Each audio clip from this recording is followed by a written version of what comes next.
Bonjour tout le monde. Bienvenue à cette petite étude, ce petit enseignement.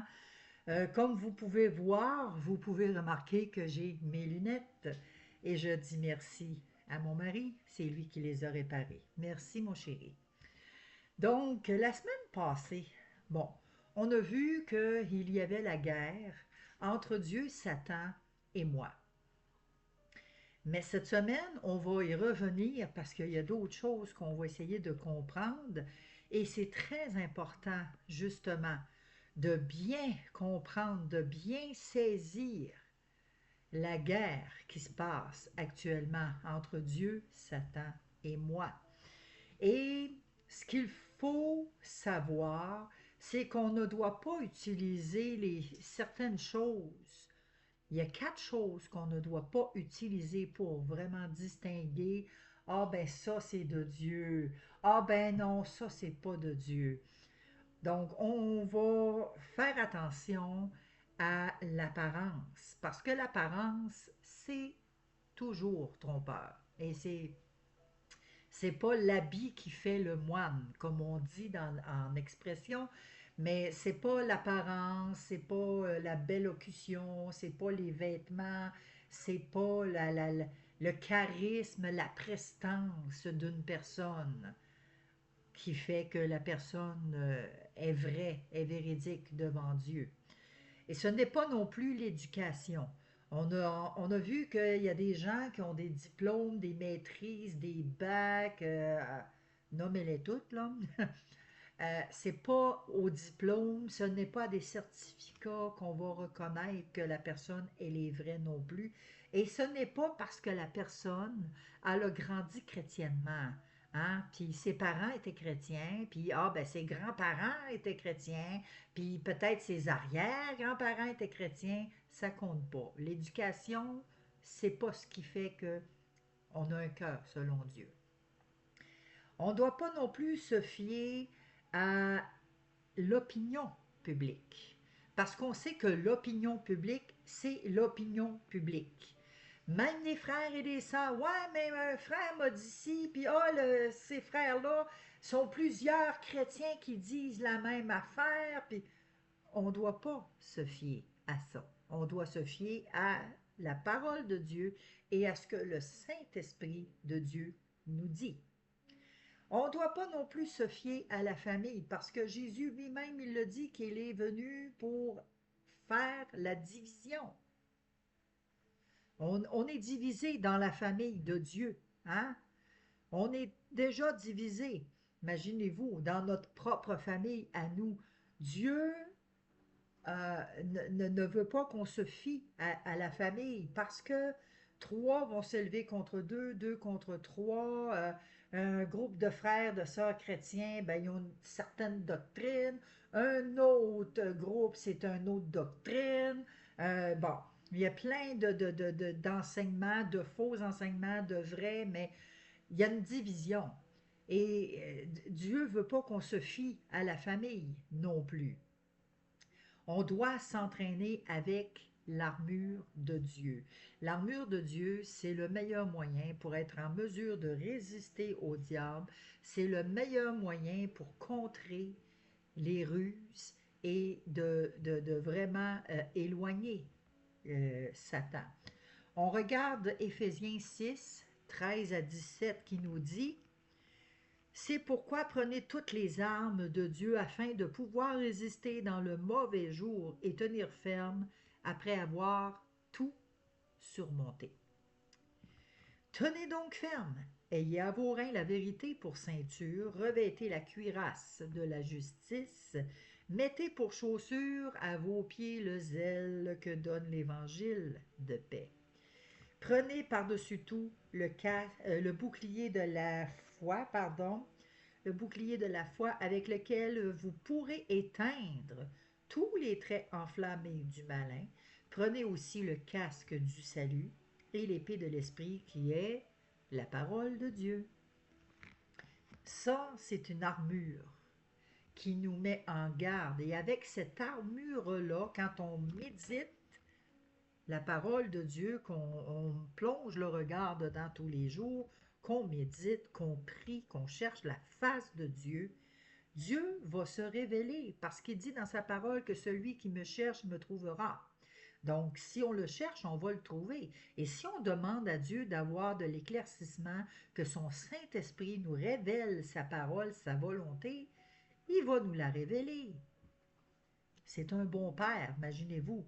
Donc, ici, c'est ça, on doit vraiment se saisir de toutes les armes de Dieu. Nous devons être intelligents spirituellement. Parce que Satan, excusez, Satan connaît la parole de Dieu et c'est par nos pensées qu'il vient, qu'il entre et qu'il essaye de nous inculquer ses mensonges. Donc, on va regarder Jean ensemble, Jean 7, verset 24. Ne jugez pas selon l'apparence, mais jugez selon la justice. Alors, on sait que l'apparence, c'est trompeur. On sait que l'apparence, c'est pas parce qu'il y a des beaux habits qui parlent bien, c'est pas parce que il y a une belle prestance que ça va être la vérité qui va découler de sa bouche. Il faut faire attention à ça. C'est vraiment trompeur. On ne doit pas non plus se fier. Bon, on sait que beaucoup de réseaux sociaux aujourd'hui, hein, on voit Instagram, TikTok, nommez-les, là, Facebook, il y en a d'autres sûrement, là, mais pour nommer que ceux-là, euh, on ne doit pas se fier au nombre d'abonnés de la personne, hein, parce qu'on voit tellement de gens, des popularités chrétiennes qui sont très populaires et qui ont beaucoup, beaucoup d'abonnés. On ne doit pas se fier à ça non plus. On ne doit pas se fier euh, à leur popularité. On ne doit pas se fier à l'apparence qui dégage, à ce que à ce qu'ils déclarent, parce qu'il y a beaucoup, beaucoup de ce temps-ci aussi l'évangile de prospérité, prospérité, ouais. Pas la prostérité. Prostérité, c'est des enfants, mais la prospérité, c'est les biens matériels, la richesse. Et beaucoup, beaucoup vont prêcher là-dessus. On en voit beaucoup aux États-Unis. Ils ont des jets privés, ils ont des voitures de l'année, ils ont des gardes du corps. Nommez-en. Hein? Ils ont des grosses églises et puis ils font des voyages. Ça se promène partout. Bon, mais on sait que certains d'entre eux vont propager l'Évangile, mais pour leur propre intérêt, leur propre poche. Ils vont s'enrichir pour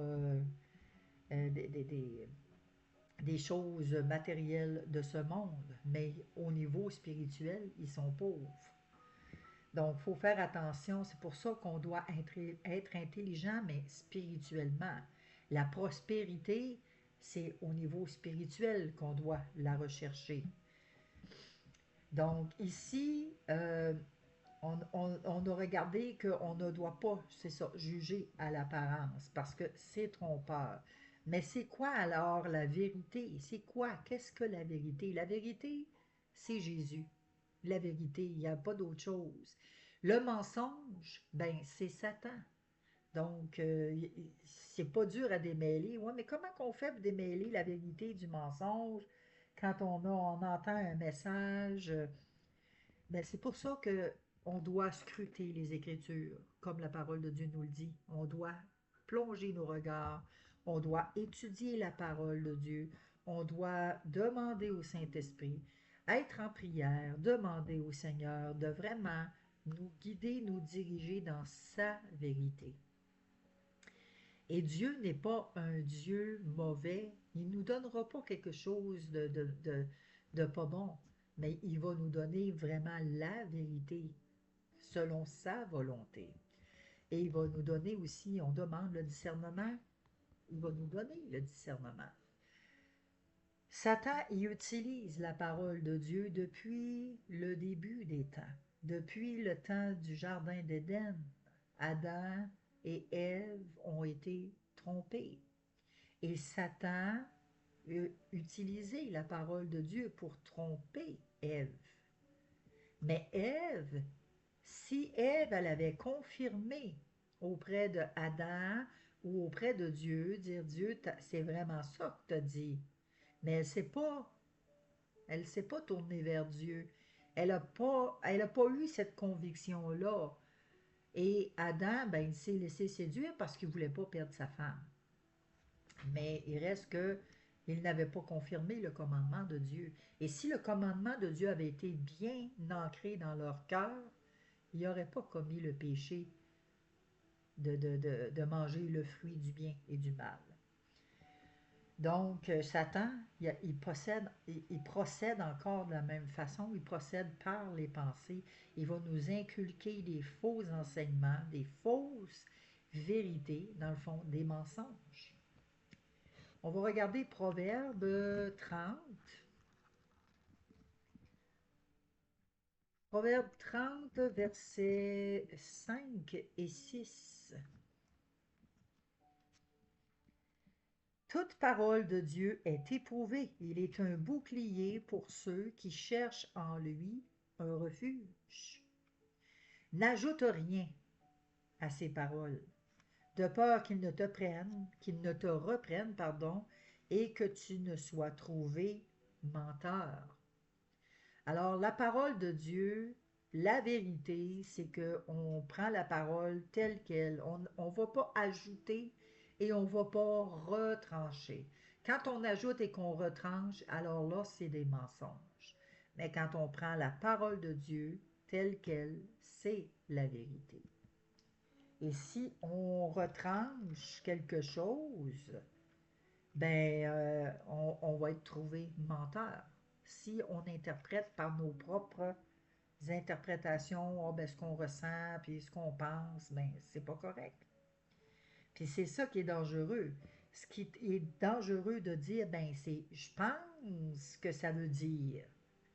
Ah, mais oui, d'après moi, c'est ça que ça veut dire. Ben là, c'est ça, c'est d'après toi. Ben, c'est ce que tu penses. C'est pas ce que la parole de Dieu dit. Et c'est là qui est dangereux quand on fait des interprétations de la parole de Dieu. C'est à faire attention. Et Satan y ajoute et il va masquer des choses. C'est un peu comme quelqu'un qui va travailler le cuir, qui travaille le cuir, il sait la matière, il sait à l'œil nu, il va voir un fauteuil en cuir, il va dire ça c'est un faux cuir ou ça c'est du vrai cuir. Il est capable de différencier le vrai du faux. Pourquoi? Parce qu'il le connaît, il le scrute d'un bout à l'autre, il est là et il scrute. Il est capable. C'est pareil pour l'argent, la fausse argent. Quelqu'un qui travaille dans l'argent minutieusement, qui voit, il est capable de dire, hey, ça, c'est pas un vrai 20 $. Moi, ça m'est arrivé. Ça m'est arrivé. Je restais à Beauport dans ce temps-là et je travaillais comme gérante dans une station-service. Un jeune homme qui rentre, il me tend un 20 $. Il dit, si je te donne 20 $, c'est ce qu'il dit, est-ce que tu vas me redonner mon change? Ben, j'ai dit oui. Mais là, je prends l'argent, puis là, je regarde, puis là, je suis là, je vire de bord, j'ai dit, je m'excuse, mais ça, c'est un faux billet, puis je te donnerai pas d'essence. Désolé. Il aurait pu arriver, puis mettre l'essence, mettre son 15 $ d'essence, rentrer, puis me garrocher cet argent-là sur le comptoir, me le tirer, puis partir. Moi, j'aurais ramassé ça. J'aurais vu après que, ben écoute, il m'a volé, là, c'est pas un vrai. J'aurais été pris avec cet argent-là. Mais voyez-vous, parce qu'on sait, je sais différencier le vrai du faux. Alors, c'est pareil pour la parole de Dieu. Quand on a toujours le nez dedans, à longueur de journée, ben, à longueur de journée pour ceux qui sont capables, là, mais quand on a le nez à l'intérieur de la parole de Dieu, qu'on médite, qu'on prie, qu'on jeûne, qu'on fait des louanges, qu'on chante, on demande au Saint-Esprit, ben quand l'ennemi arrive déguisé en ange de lumière, je peux vous dire une chose, on le discerne automatiquement. Ça se fait facilement. Puis le Saint-Esprit nous aide vraiment à discerner. Hey, hey, ça c'est pas de Dieu, là. Oh, oh. Donc, c'est ça. C'est exactement comme quelqu'un qui va faire du cuir ou des diamants. Comment qu'on fait pour discerner le vrai diamant du faux? Euh, Faut vraiment, faut vraiment là, scruter puis être vraiment dans le métier, comme on dit. Et c'est pareil, la parole de Dieu, c'est exactement comme ça. Donc, Dieu dit que aussi quand on retranche quelque chose, ben Dieu va nous retrancher. Puis si on ajoute quelque chose, on va être frappé de fléau. On va regarder ça dans Apocalypse 22. Apocalypse 22, versets 18 et 19. Je le déclare à quiconque entend les paroles de la prophétie de ce livre. Si quelqu'un y ajoute quelque chose, Dieu le frappera des fléaux décrits dans ce livre. Et si quelqu'un retranche quelque chose des paroles du livre de cette prophétie, Dieu retranchera sa part de l'arbre de la vie et de la ville sainte décrit dans ce livre. Alors, si on veut vraiment être trouver du nombre de ceux qui vont avoir part à l'héritage et à la vie éternelle, il faut faire attention à ce qu'on n'ajoute pas la parole, qu'on n'enlève rien de la parole, dans le fond qu'on revêt l'armure de Jésus-Christ, l'armure du chrétien, du croyant, et c'est ce qui va nous aider à marcher vraiment selon la parole. Et les esprits, les mauvais esprits, Satan, il va travailler dans notre esprit, dans nos pensées. C'est là qu'il va travailler. Et il va nous inculquer toutes sortes de choses. Mais on ne doit pas donner foi à tout esprit. Vous savez, quand j'ai énuméré l'apparence, l'éducation, l'opinion publique, puis la famille, c'est trompeur, ça là. Et tout ça, là, on ne doit pas donner foi à toutes ces personnes-là. On va le voir dans 1 Jean 4,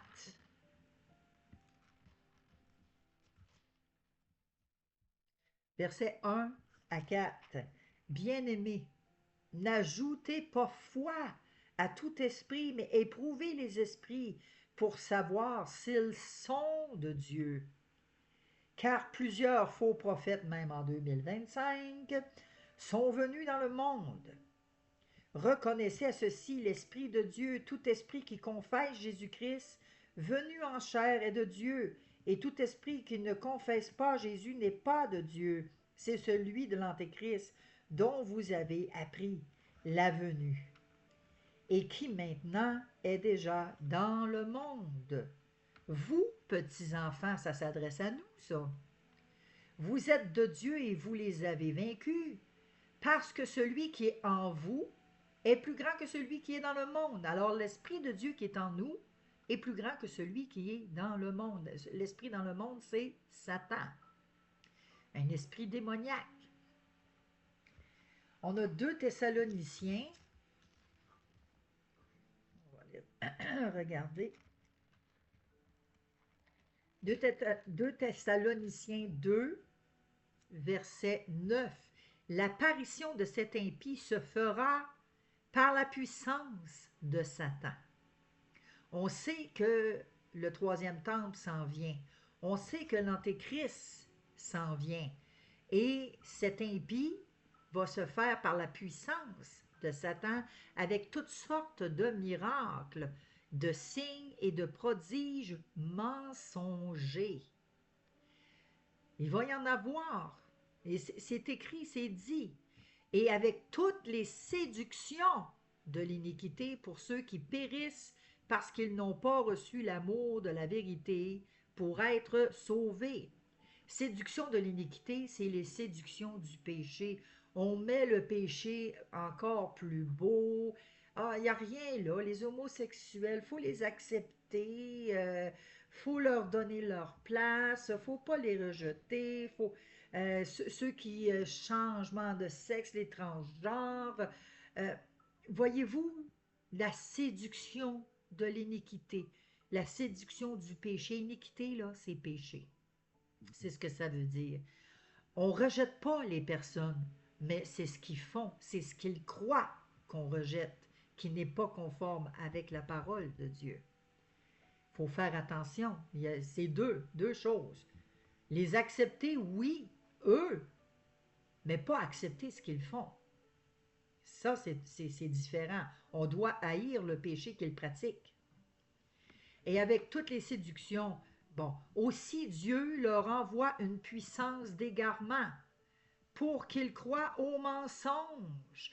On est complètement dedans. Il y a une puissance d'égarement maintenant que là, les gens, ils croient aux mensonges. Hein. Il y a des mensonges flagrants.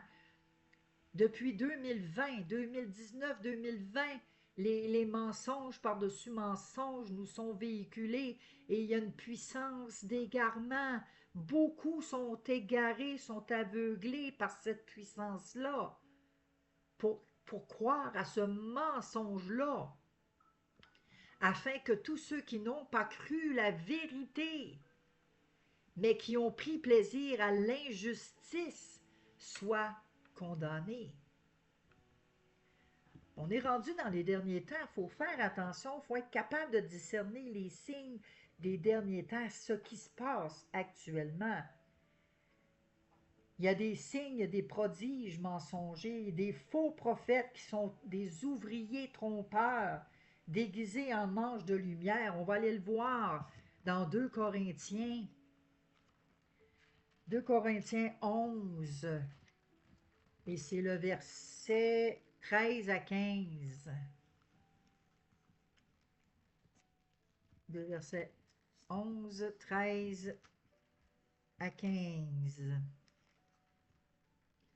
Ces hommes-là sont de faux apôtres, des ouvriers trompeurs déguisés en apôtres de Christ. Et cela n'est pas étonnant, puisque Satan lui-même se déguise en ange de lumière. Il n'est donc pas étrange que ces ministres aussi se déguisent en ministres de justice. Leur fin sera selon leurs œuvres. Il faut faire attention. 2 Thessaloniciens, on va y retourner. On était là tantôt, mais on y retourne. C'est trompeur. Et c'est tellement sournois ce qui se passe. 2 Thessaloniciens 2, verset 3-4, nous dit que personne ne vous séduise d'aucune manière. Même pas moi, là. Je veux pas vous séduire, moi. Je veux vraiment vous conscientiser, chacun d'entre vous, pour que vous puissiez aller fouiller puis trouver la vérité de Dieu. Que personne ne vous séduise d'aucune manière, car il faut que l'apostasie soit arrivée auparavant et qu'on ait vu paraître l'homme du péché, le fils de la perdition. L'adversaire qui s'élève au-dessus de tout ce qu'on appelle Dieu ou de ce qu'on adore jusqu'à s'asseoir dans le temple de Dieu, se proclamant lui-même Dieu. Donc, que personne ne vous séduise. Personne. Satan, il va se proclamer Dieu, le Père du mensonge. Il va se proclamer Dieu. Alors, il faut faire attention à ça. 1 Jean 4, on va y retourner, on y était tantôt, mais on y retourne. 1 Jean 4, versets 1 à 6.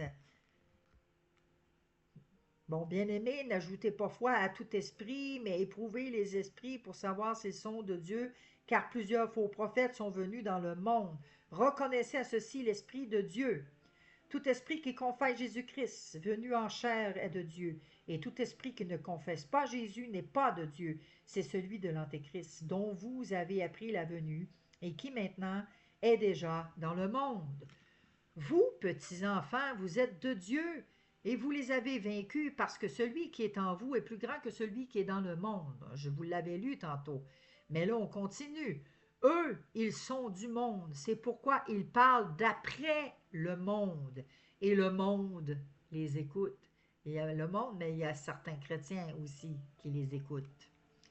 Nous sommes de Dieu. Celui qui connaît Dieu nous écoute. Celui qui n'est pas de Dieu ne nous écoute pas. C'est par là que nous les connaissons, que nous connaissons l'esprit de la vérité et l'esprit de l'erreur. Alors, c'est pas dur. Les gens du monde, c'est pas dur. Ils veulent rien savoir. Mais les chrétiens, il y en a des hypocrites. Oui, oui, oui, oui, ils écoutent, mais ils n'écoutent pas. Il y en a là-dedans, là, ça existe. Donc, l'homme juge selon l'apparence. Comment distinguer? C'est avec l'Esprit de Dieu. On vient de le voir. Comment qu'on distingue que celui qui a l'Esprit de Dieu va écouter, mais celui qui n'a pas l'Esprit de Dieu, il n'écoutera pas. Ou du moins, il va faire semblant d'écouter. Oui, oui, oui, mais il n'est pas là.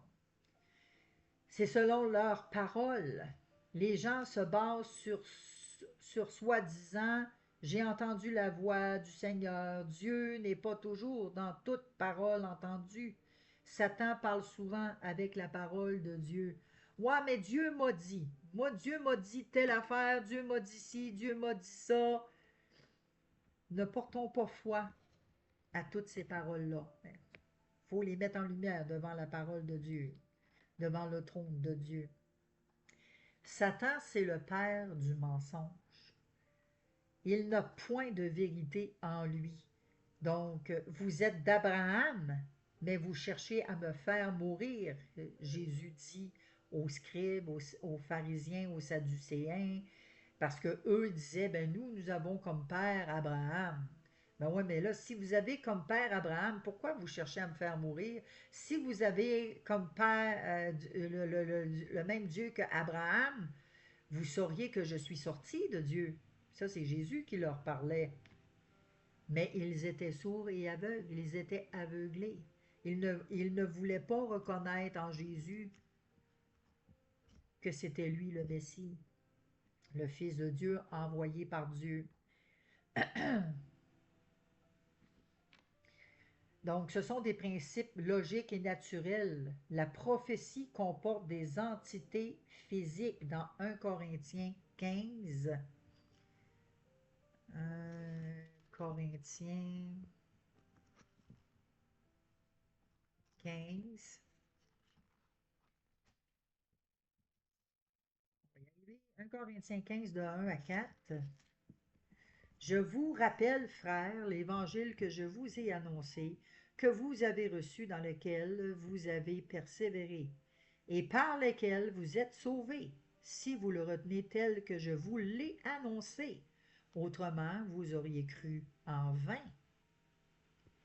Je vous ai enseigné avant tout, comme je l'avais aussi reçu, que Christ est mort pour nos péchés, selon les Écritures, qu'il a été enseveli et qu'il est ressuscité le troisième jour, selon les Écritures, et qu'il est apparu à Céphas puis aux 12. Ensuite, il est apparu à plus de 500 frères à la fois, dont la plupart sont encore vivants et dont quelques-uns sont morts. Ensuite, il est apparu à Jacques puis à tous les apôtres. Après eux tous, il m'est aussi apparu à moi comme à l'avorton. Donc, ici, on parle vraiment de l'entité de Christ, que c'est des principes logiques et naturels. La prophétie comporte des entités physiques. C'est une entité physique. Jésus a apparu à plusieurs personnes pour vraiment démontrer qu'il est vivant, qu'il a une résurrection, il y a la vie après la mort physique. Donc, c'est une réalité, c'est un fait réel qui est apparu. Et on doit s'accrocher à ça. Jésus est assis, il est apparu, il s'est montré, mais il est monté aux cieux, il est assis à la droite de Dieu, le Père Tout-Puissant. C'est là qu'il est. Il n'est pas assis sur le trône du troisième temple qui va s'en venir. Celui qui va aller s'asseoir dans le troisième temple, c'est un imposteur. Et malheureusement, il y en a beaucoup qui vont croire que c'est Dieu, malheureusement. Est-ce que c'est possible de croire en vain? Oui, c'est possible de croire en vain, parce que les scribes, les pharisiens, les sadducéens connaissaient la loi, connaissaient la parole de Dieu, mais ils croyaient en vain. Et c'est possible pour nous aussi de croire en vain quand on pratique le péché. On croit en Dieu, mais on garde notre vie. Fait que c'est de croire en vain. On croit en Dieu, on croit en sa parole, mais on ne la met pas en pratique, ou du moins on va retrancher ce qui ne fait pas notre affaire, on va ajouter ce qui fait notre affaire. Donc c'est possible, oui, qu'on croit en vain. Et qu'est-ce que selon vous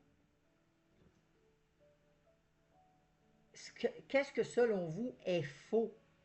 Selon vous, ben, c'est d'ajouter, de ne pas être capable d'expliquer pleinement le témoignage de Dieu, quelqu'un qui ajoute ou qui va soustraire de l'Évangile. Quelqu'un qui va dire, ouais, mais Jésus, il est mort, il est ressuscité, mais euh, et là, ils disent qu'il est assis à la droite de Dieu. Pas ils disent, la parole de Dieu le dit. C'est écrit. Il est assis à la droite de Dieu, il est sur son trône, il règne, et Satan est son marchepied.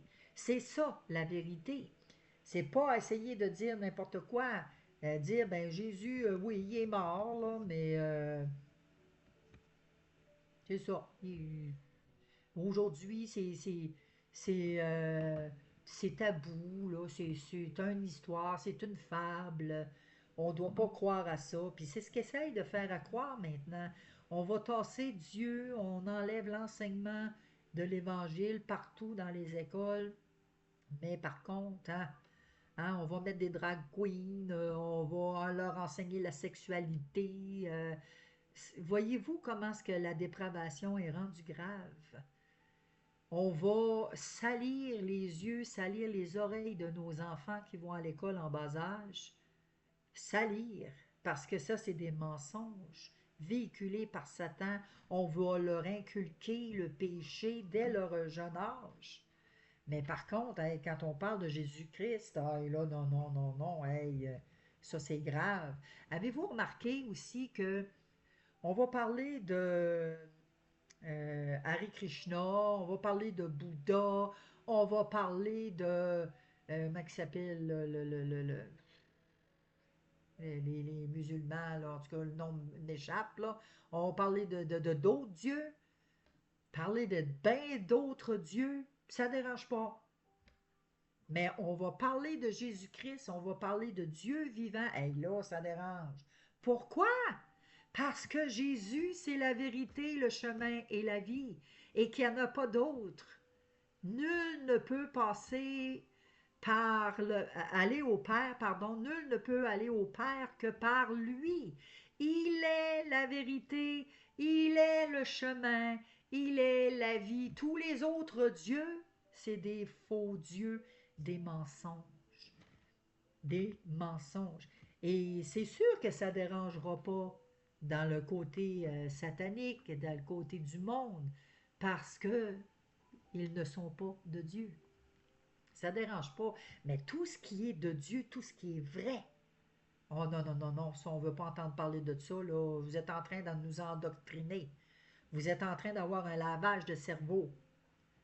Alors que ce qui se passe actuellement dans nos écoles avec nos enfants, puis qu'à certains endroits, on va infliger, on va obliger, on va rentrer dans les cafétérias de la nourriture halal. Hey, je m'excuse, là, mais les musulmans, là, qui sont rentrés ici au Canada, là, on est une terre d'accueil. Vous avez quitté votre pays pour ne pas être persécuté par je ne sais pas trop quoi, mais quand vous rentrez dans la terre d'accueil, conformez-vous aux lois et aux règlements. Apprenez le français si vous êtes au Québec, apprenez l'anglais, mais conformez-vous aux lois et aux règlements du Canada, du Québec. Nous, quand on va aller dans votre pays, Va falloir se conformer. Si on veut aller rester dans votre pays, il faut se conformer.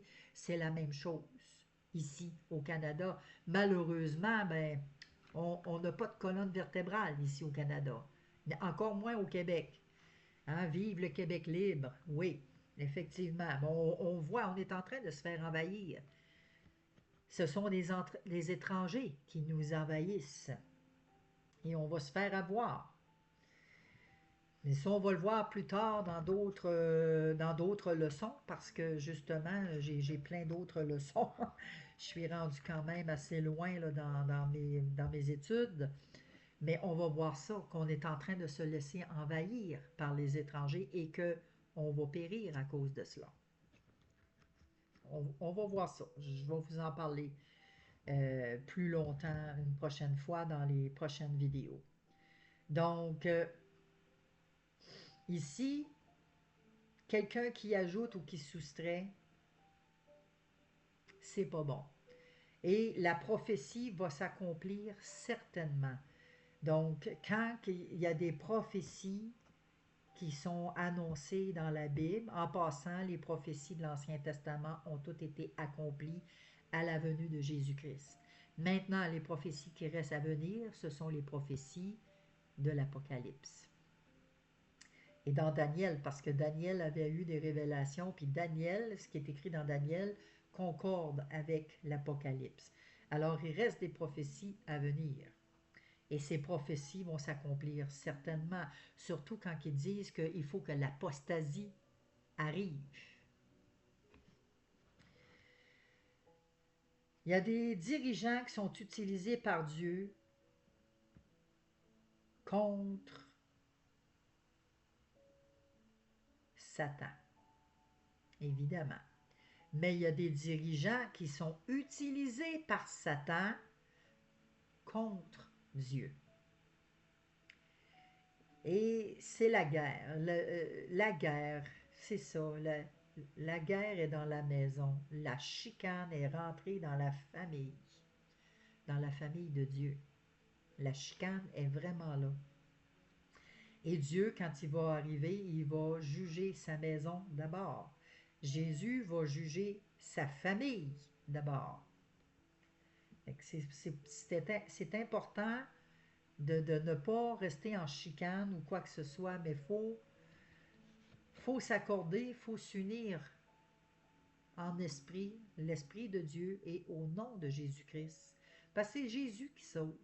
C'est pas la doctrine pentecôtiste qui va sauver, c'est pas la doctrine baptiste qui va sauver, c'est pas la doctrine nommez-les, là, toutes les églises, là, hein, nommez-les.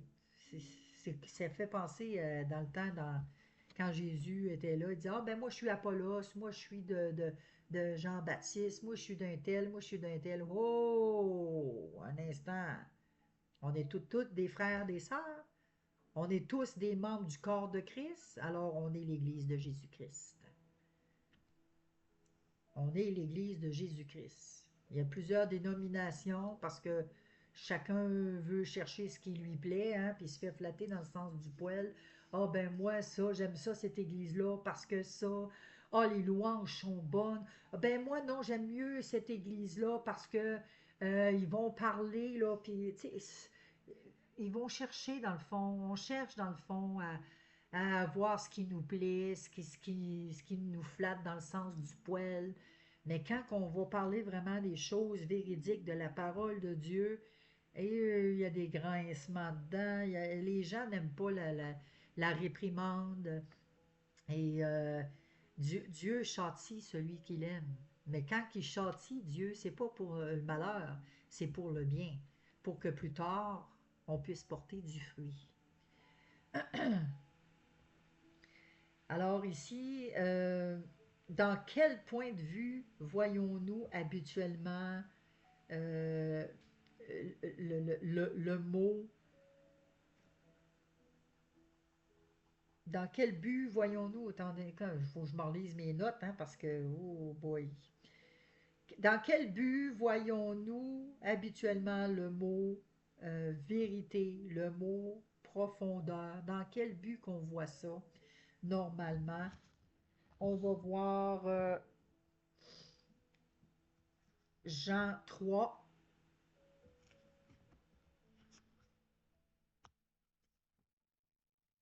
Jean 3, verset, verset 31. Jean 3, 31 à 34. Celui qui vient d'en haut est au-dessus de tout. Qui est de la terre est de la terre, et il parle comme étant de la terre. Celui qui vient du ciel est au-dessus de tout.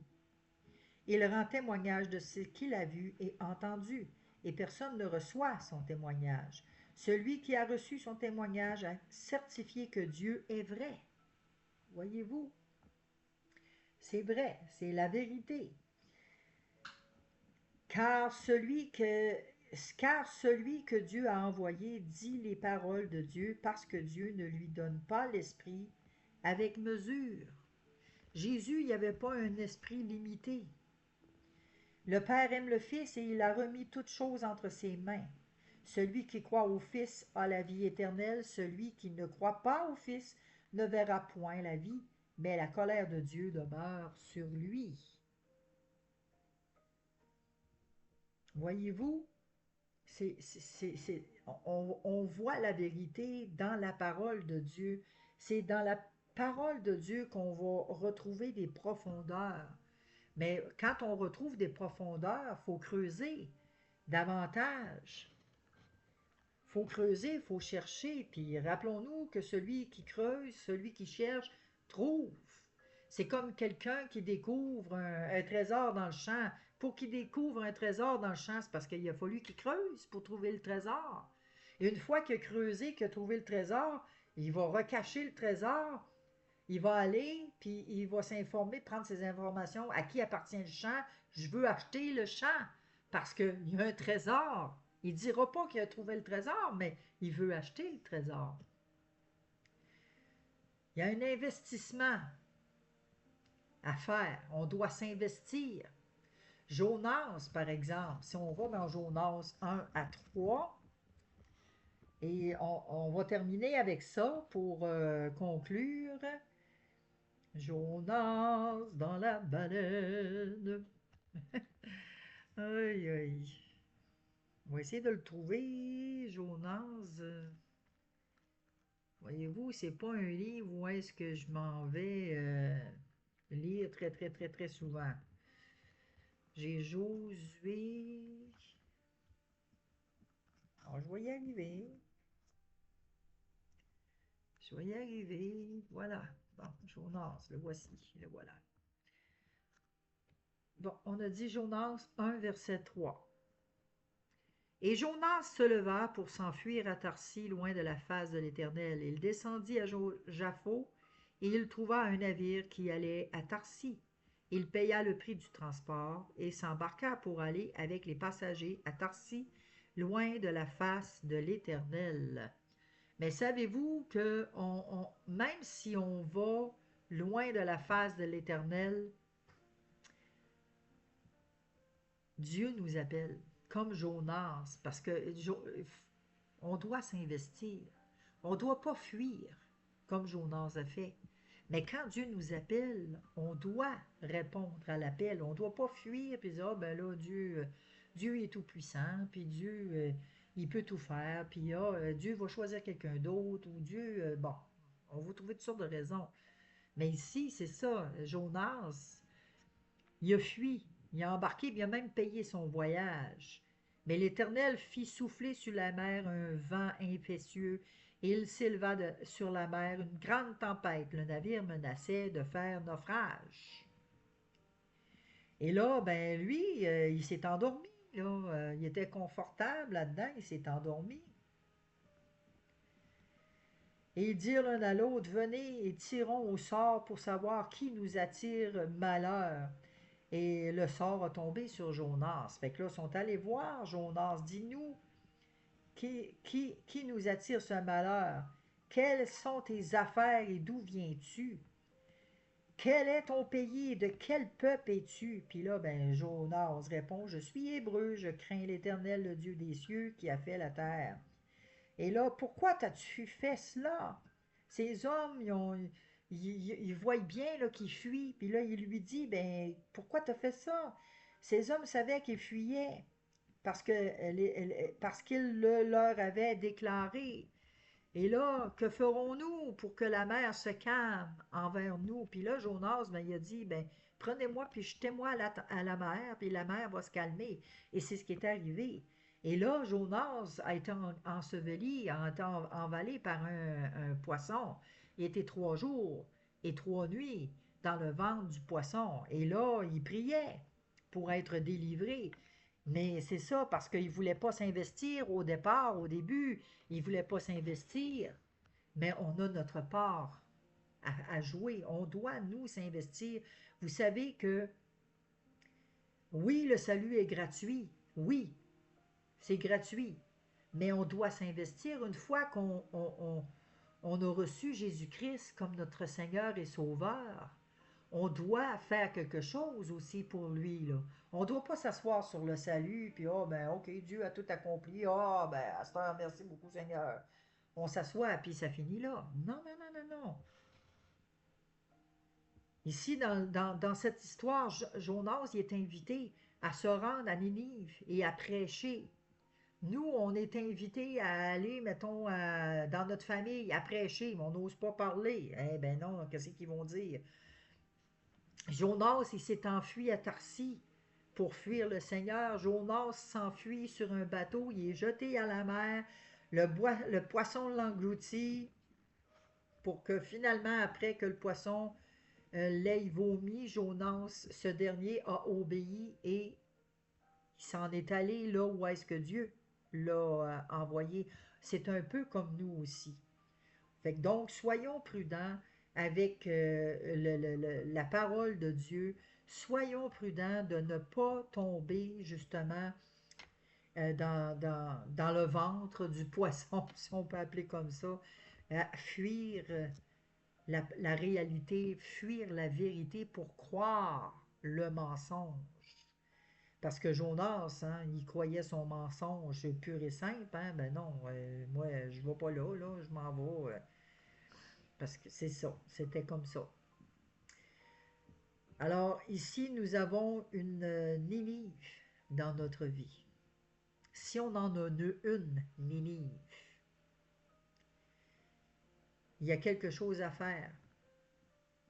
Il y a quel endroit qu'on peut aller. C'est quoi notre Ninive? L'endroit, les choses à faire, c'est de se tourner vers Dieu, d'aller intérieurement dans notre cœur et de confesser notre Ninive. Qu'est-ce qui nous empêche de croire à la vérité de Dieu, de croire le mensonge, d'être aveuglé? C'est pour ça qu'on doit s'auto-examiner. Est-ce que c'est l'école? C'est-tu le travail? Est-ce que c'est la salle de sport? C'est quoi que je vais fuir dans ma vie pour ne pas croire à ce qui se passe, puis pas croire à la parole de Dieu? Qu'est-ce que je vais fuir? C'est qu'est-ce qui est mon combat? C'est quoi la guerre? Est-ce que c'est moi qui mets des entraves, comme Jonas? Parce que Jonas mettait des entraves. Il a cru premièrement le mensonge. Oh, ben Dieu, il t'a pas besoin d'aller là. Dieu, il va les convertir de toute façon. Vas-y pas. C'est Satan, ça, qui a fait ça, là. Il n'a pas obéi, il a cru le mensonge. Puis même, qu'est-ce que ça lui aurait donné d'aller, hein? Il n'y avait rien à perdre, là. Il n'a rien gagné, mais il n'y a rien à perdre, mais quand même, il avait juste à obéir. Il n'aurait pas été pris pendant tout ce temps-là dans le poisson. Il a fallu qu'il vive ça, justement. Des fois, on se met les pieds dans les plats, puis on doit vivre des situations pour revenir dans le plan et la volonté de Dieu pour notre vie. Alors, c'est ce qui complète notre petite étude de cette semaine. La semaine prochaine, je vais tourner mes notes parce que ça, c'était mon devoir que j'avais fait. Alors, la semaine prochaine, on va voir quel genre de vie je veux vivre. Exactement. Fait que sur ce, ben, je vous souhaite de passer une excellente semaine, tout le monde. Soyez bien.